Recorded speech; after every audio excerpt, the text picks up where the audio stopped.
Hi and welcome to our new online course, RFEM 6 tutorial with Rhino and Grasshopper. In this video, I would like to guide you through this exciting new course presented by my colleague Abdulrazak. You will get an overview of the structure of the course and how to assess your level of knowledge after completing it. This tutorial consists of around 10 videos through which you will perform several examples of modeling in RFEM using Rhino and Grasshopper.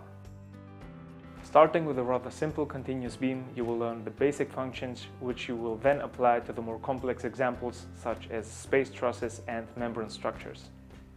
To achieve the best learning effect, we recommend that you model alongside during the course. You can also pause the videos at any time and go through the individual steps again. The aim of our online course is that you gain basic knowledge in modeling with Rhino and Grasshopper in RFEM 6. If you don't have RFEM 6 yet, you can download the 90-day trial version from our website. And as always for students, the student version is for free. We hope that you will enjoy the course and have fun.